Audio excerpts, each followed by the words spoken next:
Secretary general Shri वी.एन.एस. बनार साहब, all respected NTO और मेरे सभी दोस्तों, आप लोग सुन पा रहे हैं मेरे को?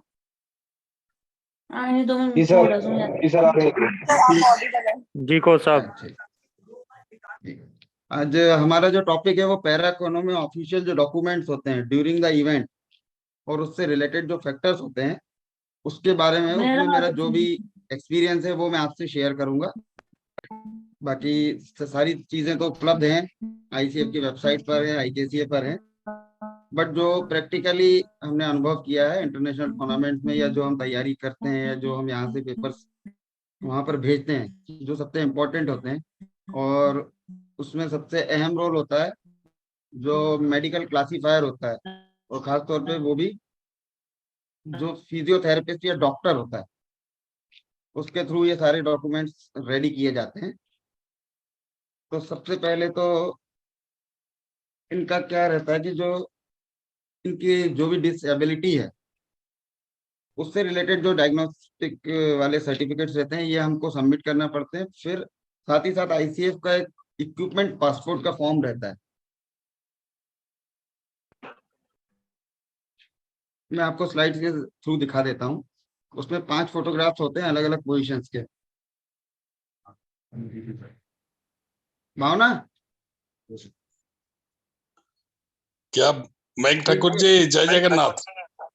जय जगन्नाथ सर, जय। देखिए छोटी छोटी स्लाइड्स है ये, मैं आपको जब 20 मिनट का ही समय है अपने पास, तो ज्यादा समय खराब नहीं करूंगा। ये छोटी मोटी चीजें हैं जिसमें आपको है कि 2015 में इंटरनेशनल पैरा ओलंपिक कमेटी ने अनाउंस किया था कि पैरा कैनो जो है उसको ऑफिशियल इवेंट की तरह रियो ओलंपिक में 2016 में इसको चालू किया जाएगा। तो 2016 में इसका अनाउंसमेंट हुआ था और 2018 इंटरनेशनल पैरा ओलंपिक कमेटी ने इसको मंजूरी दे दी थी।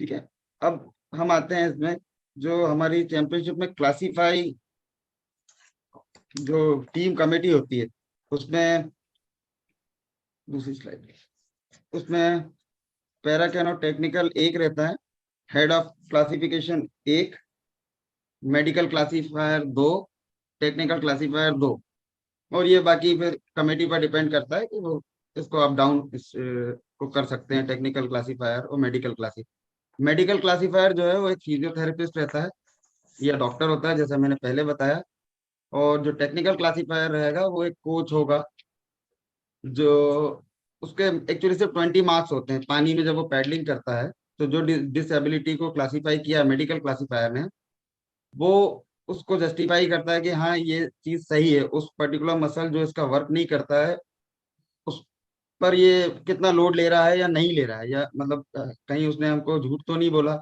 या कोई नाटक नहीं किया, तो उस चीज को वो कोच जस्टिफाई करता है। तो उसमें 100 मीटर तक बैक की तरफ से बोट फ्रंट की तरफ जाती है, फिर फ्रंट से फिर जेटी की तरफ आती है, ऐसे ही लेफ्ट में जाती है, राइट में जाती है, ये 4 दिशाओं में बोट से जाती है। तो उससे उसके मसल का मूवमेंट पता चलता जाता है। इसमें सबसे इम्पोर्टेंट जो आपका इंटरनेशनल में ये है इक्विपमेंट पासपोर्ट, क्या और वाह दोनों के लिए। इसमें आपको 5 तरह के फोटोग्राफ्स होते हैं, ये देना बहुत जरूरी होता है। एक जो पहला फोटो है जिसमें शोल्डर, दोनों शोल्डर दिखना चाहिए, ठीक है। दूसरा फोटो होता है उसमें सीट की पोजीशन, वो सीट यूज करता है या नहीं करता है। तीसरा जो फोटोग्राफ होगा कि फुटरेस्ट पे उसकी क्या पोजीशन आती है, अगर उसका पैर छोटा है या यूज नहीं कर पा रहा है या दोनों पैर हैं नहीं है, ये आपको भेजना पड़ता है। फुटरेस्ट यूज करता है या नहीं करता है, एक ये आता है। फिर उसके नीज की अगर वो कोई बैंड वगैरह यूज करना पड़ता है, अगर उसकी टांगे साइड में गिरती हैं, अगर पोलियो है या कोई दूसरी बीमारी की वजह से, तो वो बैंड वगैरह का यूज करता है, तो वो फोटोग्राफ आपको भेजना है। और एक कंप्लीट बोट में उसका फोटोग्राफ भेजना है। ये फोटोग्राफ आपको भेजेंगे, इसके हिसाब से वो अपनी तैयारी करके रखते हैं। फिर आपका वहाँ मेडिकल क्लासिफाइड मेडिकल डॉक्यूमेंट आपको टूर्नामेंट में जाने से पहले इक्विपमेंट पासपोर्ट फॉर्म अनिवार्य रूप से भरना ही है, ताकि वहाँ पे आपकी एक फाइल रेडी हो जाए। साथ ही साथ आपकी डिसेबिलिटी सर्टिफिकेट, जो मेडिकल सर्टिफिकेट होगा, डिसेबिलिटी सर्टिफिकेट होगा, ये और प्लस कुछ अदर फोटोग्राफ्स अगर वो मांगते हैं, कमेटी उनको लगता है, तो वो आपको देना पड़ेगा। कहीं कट है, ऑपरेशन हुआ है, या इंजरी हुई है, या एक्सीडेंटल केस है, क्योंकि बाई बर्थ होते हैं कुछ डिसेबिलिटी और कुछ बाई एक्सीडेंट होती है। तो ज्यादातर बाय एक्सीडेंट वाले प्लेयर्स ज्यादा हैं वर्ल्ड में। तो वो आपको सारी चीजें उनको, इसमें क्याक और कैनो दो तरह की अपनी कैटेगरी है, जैसा आपको मालूम है। कैनो को वाह बोलते हैं, क्याक में KL1, नेटवर्क पता KL2, नहीं बहुत इशू कर रहा है। सुन पा आ रहे रहे हैं हैं क्या आप? लोग? आ रहे हैं। जी। यस वो लोग सर। आ रहे हैं। तो मतलब इनको इसमें मार्क्स पर डिपेंड करता है कि आपको कौन सी कैटेगरी आपके प्लेयर को दी जाएगी। जैसे KL1 है तो उसमें 3 मार्क्स रहते हैं, KL2 है उसमें 4 से 7 होंगे, KL3 है उसमें 8 से 9 मार्क्स होंगे।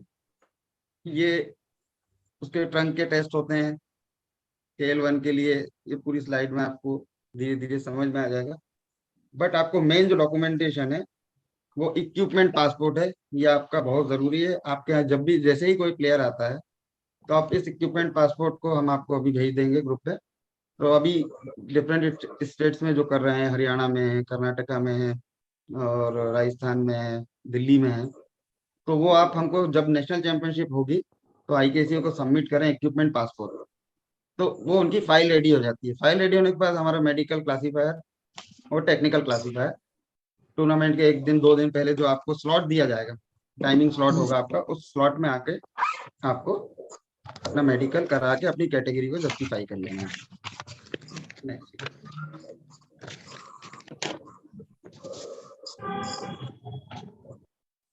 बाकी कोई इसमें बहुत कुछ टिपिकल नहीं है, सारे रूल वही एप्लीकेबल होते हैं जो ICF के कैनो के स्प्रिंट के रूल्स हैं। पैरा कैनो की 200 मीटर की रेसेस होती हैं, अब मैराथन भी स्टार्ट हो गई है। मैराथन भी वर्ल्ड चैंपियनशिप हो रही है।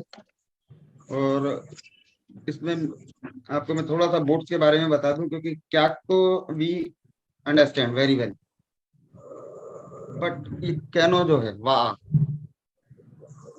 इसमें डबल हल बोट है।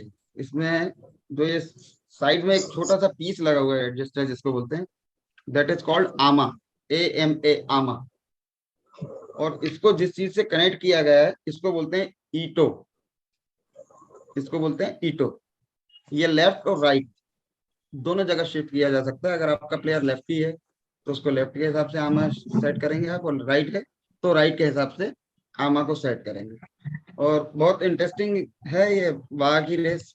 और ओलंपिक में अभी फिलहाल 10 इवेंट हैं, 12 टोटल इवेंट्स होते हैं, जिसमें VL1 मैन और VL1 वुमेन वर्तमान में अभी ओलंपिक में नहीं है। बाकी सारे 10 इवेंट जो हैं वो एशियन गेम्स और ओलंपिक में कराए जा रहे हैं। और इंडिया की पोजीशन एशिया में अभी नंबर 1 नंबर 2 पर है। और पिछली एशियन चैंपियनशिप में 10 मेडल थे इंडिया के। वर्ल्ड कप में हमारा 1 मेडल है इस साल, और वर्ल्ड चैंपियनशिप में भी 1 मेडल है, जो कि एक बहुत बड़ा अचीवमेंट है। और जो नेक्स्ट ईयर है ये बहुत ज़्यादा इम्पोर्टेंट है स्प्रिंट के साथ साथ पैरा कैनो के लिए भी, क्योंकि इसकी एशियन चैंपियनशिप और एशियन गेम्स और उसके 2024 का ओलंपिक, तो कंटिन्यू मेडल इवेंट्स हैं। और इस पर हमारा काम IKC का बहुत अच्छे से चल रहा है, with the help of mister Prashant Kushwaha ji और बनारस साहब और अदर टीम। अभी हमारे पास प्लेयर्स की संख्या बढ़ के, जो आज लेटेस्ट हमारे पास रिपोर्ट है, हम इसका वीकली पूरा इंडिया में इस पर अध्ययन करते हैं कि कौन सा प्लेयर नया जोड़ना चाह रहा है पैरा का। तो वो हमारे कोचेस से या चेयरमैन से बात करता है या IKC से बात करता है, तो उनको प्रॉपर हम रिस्पांस देते हैं। और आज हरियाणा से ही जैसे 2 नए प्लेयर्स का डॉक्यूमेंट्स मेरे पास आए हैं, और बहुत खुशी की बात है कि 2 और प्लेयर उन्होंने ऐड किए हैं। कर्नाटका ने 3 किए हुए हैं, राजस्थान से 1 प्लेयर है, और गुजरात से भी एक पुरानी एथलीट है पैरा में, उन्होंने आज ही हमारे क्लब में आके यहाँ पर ज्वाइन किया है। और वो एथलेटिक्स में थी पहले, प्री ओलंपिक तक गई है वो। तो लगभग और आर्मी, सबसे बड़ी चीज आर्मी इंट्रोड्यूस हुई है इस साल। और भोपाल में ही उनका सेंटर जो आर्मी का है वहाँ अटैच होकर वो लोग प्रैक्टिस कर रहे हैं। ये बहुत बड़ा अचीवमेंट है कि इस साल सर्विसेज की पैरा टीम भी नेशनल चैंपियनशिप में भाग ली। तो कुल मिला के इस हिसाब से अभी लगभग लगभग वहाँ पर 9 स्टेट रेडी हो चुकी हैं पैरा में। और अगले साल के अंत तक हमारी उम्मीद है कि हम 15 या 17 स्टेट को पैरा कैनो में इंट्रोड्यूस करेंगे। बाकी बोर्ड से छोटा सा स्पेसिफिकेशन है, आप लोगों को बताने की जरूरत ही नहीं है, आपको सब मालूम है, बट फिर भी मैं बता देता हूँ। K1 जो है उसकी वही 520 लेंथ है, वेट 50 है, इसकी थोड़ी चौड़ी होती है स्प्रिंट से, वेट 12 kg ही रहेगा। और वाह की जो बोट है इसकी मैक्सिमम लेंथ 730 है, वेट 50 रहेगी, मिनिमम वेट 13 kg रहेगा। 12 और क्याक और 13 kg जो है वो वाह के लिए रहेगा।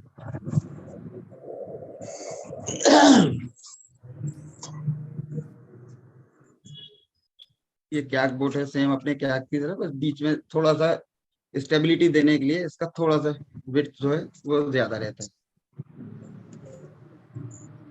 ये सारे डॉक्यूमेंट मैं आपको शेयर कर दूंगा, तो आपको ये सारी स्प्रिंट से में जैसा है वैसे ही है सब कुछ, इसमें कोई नई चीज नहीं है, रूल्स सब वही एप्लीकेबल होते हैं।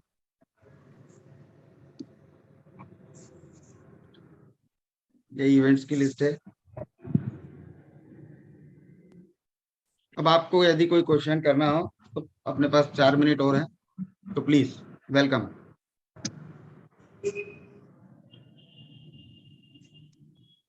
Any question sir?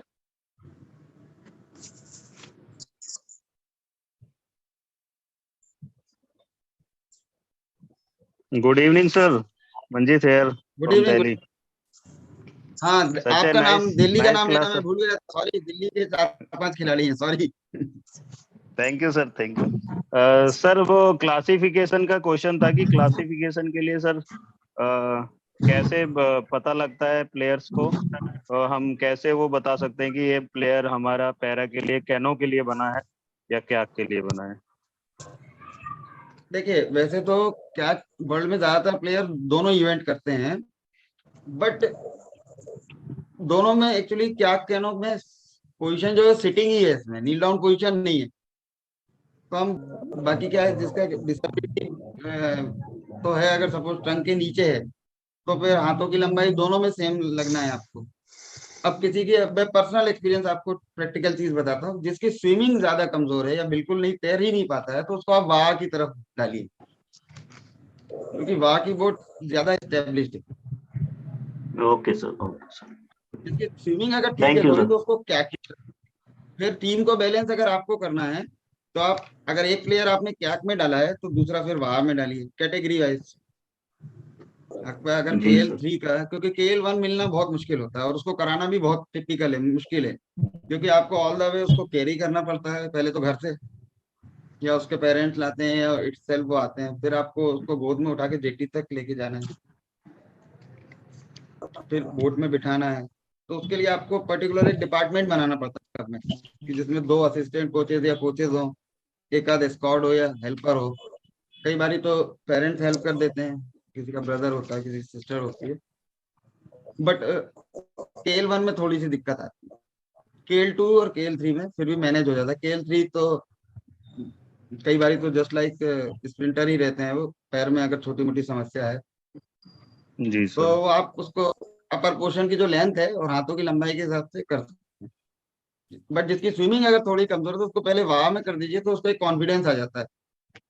जी फिर सर, उसको और इंटरेस्ट बना के रखना है, क्योंकि आप किसी को लाते हैं वो बेचारा वैसे भी एक ही जगह पे बैठा रहता है दिन भर। यस अब सर, हमने यस उसको सर, एक बोर्ड दी, वो बैठा और गिर गया, फिर उसको निकालने में 20-25 मिनट गए आपके, फिर उसको बैठाया आपने, फिर उसको कहा चलो बेटा आज का सेशन कंप्लीट, तो वो कल नहीं आएगा। क्योंकि सही बात जिंदगी है क्या सर, है, गति, जिंदगी क्या चाहती है, आगे बढ़े, किसी की भी हो। हमने क्या डिस्टेंस तय करा, हम वॉकिंग करते हैं तो बार बार देखते हैं कितने स्टेप्स चले, अब तो हमारे पास एप्स आ गए हैं, पहले गिनते थे।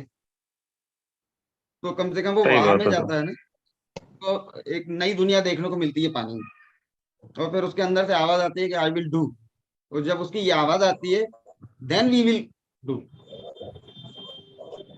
क्योंकि सर वन हम, मोर क्वेश्चन, सर सर एक ओलंपिक में अभी जैसे CWSN में माइंड का भी एक और शुरू हुआ है, जो बच्चे माइंड हाँ, से वो अपसेट हैं, स्पेशल ओलंपिक्स में आएगा मंजीत जी, स्पेशल ओलंपिक्स में। जी सर। स्पेशल तो सर स्पेशल ओलंपिक्स के लिए। ओलंपिक्स के लिए भी हमारा इवेंट ऐड हुआ है, तो उसके लिए हम क्या हाँ, कर सकते हैं और कैसे आगे बढ़ सकते आपको हैं? जो स्पेशल चाइल्ड्स हैं ना, उनको जी ढूंढना पड़ेगा और उनको कराना पैरा से भी टिपिकल जी सर। है ना। तो स्पेशल चाइल्ड्स आपको ढूंढना पड़ेंगे, स्विमिंग में भी स्पेशल इवेंट है और इसमें भी है। तो स्पेशल चाइल्ड आपको ढूंढना, और ये एक्चुअली क्या है ना, पूरा जो काम है ना कोच पर सबसे ज्यादा डिपेंड करता है, क्योंकि सीट जी भी सर। ऐसा नहीं है जो सीट पे नहीं, बस किसी का एक हिप ही कम है, छोटा है ही नहीं, तो एडॉप्टेशन बोलते हैं, तो वो एडॉप्टेशन आप ही को बनाना पड़ते हैं, वो जुगाड़ से कह लें आप या यस सर। इंजीनियरिंग कह लें उसको, उसके थ्रू ही यस बना सर। सकते हैं। आपको एक यस सर पूरा वेरी। मतलब training के बाद भी 2-4 घंटे देना पड़ते हैं, फिजिकली नहीं आते तो माइंड में रखना पड़ता है। ठीक है, तो इसका डिपार्टमेंट थैंक अलग यू सर। कीजिए मेरे हिसाब से, आपका एक चेयरपर्सन करिए स्टेट का, या स्टेट का एक कोच कर दीजिए, तो वो जी सिर्फ पैरा पे ही ध्यान दे और स्प्रिंट वाला स्प्रिंट पे करता रहे। जैसे ड्रैगन है, ड्रैगन वाला ड्रैगन कर रहा है, उसको मिक्सअप ना करेंगे तो बेटर है, क्योंकि दोनों की स्पीड में बड़ा फर्क है ना प्लेयर्स की। आप यस सर। जो नॉर्मल अपने स्प्रिंटर है, आप उनको बोल देते हो हरी अप, इनको आप हरी अप नहीं बोल सकते, इनको आना तो उसी उससे है ना जो डिसेबिलिटी है उनके हिसाब से, कोई व्हील चेयर पे है, कोई घिसट के आ रहा है, सब कोई बैसाखी से आ रहा है, कोई स्टिक से आ रहा है। Understand. Yes sir I understand. Thank you sir, बहुत thank you so patience much for clarification sir. रखिए। Such a nice any class sir. Question? तपन नहीं हुआ। ओके, तो मैं मेरे 20 मिनट कंप्लीट हो गए, तो मैं आप सभी से आज्ञा चाहूंगा, और सुनने के लिए बहुत बहुत ठीक धन्यवाद। है जो दोबारा फिर मुलाकात होगी किसी सेशन में। तो पूजा करते शुभ रात्रि, गुड नाइट। नाइट